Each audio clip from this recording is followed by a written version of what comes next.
জাতীয় সংসদে আবারও নাটকীয় পরিস্থিতি তৈরি হয়েছে। সংসদের কিছু বিল পাশের প্রতিবাদ জানিয়ে ডাক্তার শফিকুর রহমানের নেতৃত্বাধীন বিরোধী দলীয় জোট সংসদ থেকে ওয়াকআউট করেছে।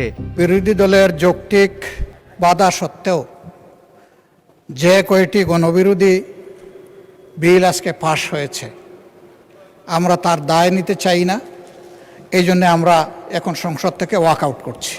বৃহস্পতিবার সন্ধ্যা ৫টা ৫৬ বিরোধী দলের সদস্যরা একযোগে অধিবেশন কক্ষ ত্যাগ করেন। ওয়াকআউটের আগে বিরোধী দলের নেতা ডাক্তার শফিকুর রহমান ক্ষোভ প্রকাশ করে বলেন, জনস্বার্থ বিরোধী বেশ কিছু বিল পাশের ক্ষেত্রে বিরোধী দলের পক্ষ থেকে যৌক্তিক বাধা দেয়া হয়েছিল, কিন্তু সরকার সেই দাবি উপেক্ষা করেই বিলগুলো পাশ করেছে।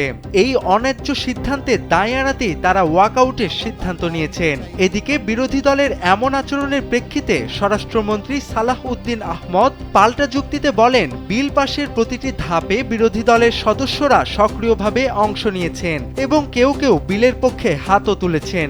আমি ধন্যবাদ জানানোর জন্য উঠছি। আইন প্রণয়ন প্রক্রিয়ার first reading, second reading, third reading সব রিডিংয়ে ওনারা সহায়তা করেছেন। কেউ কেউ হাত তুলে সমর্থনও দিয়েছে। এ সময় স্বরাষ্ট্রমন্ত্রী সমস্ত প্রক্রিয়ায় বিরোধী দলকে অংশগ্রহণের জন্য ধন্যবাদ জানিয়ে বলেন, আশা করি মাগরিবের নামাজের পর তারা আবার অংশগ্রহণ করবেন।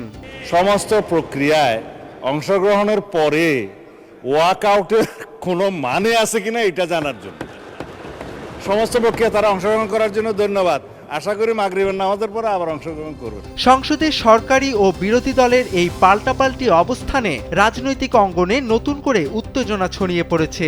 সাধারণ মানুষের মাঝেও প্রশ্ন জাগছে, বিরোধী দলের এই ওয়াকআউট কি জনস্বার্থে নাকি নিছক কোনো রাজনৈতিক কৌশলের অংশ? মাগরিবের বিরতির পর তারা অধিবেশনে ফিরবেন কিনা তা নিয়ে এখন চলছে জোর আলোচনা। আচ্ছা, একটু মাইকটা দেয়া যাবে দয়া করে?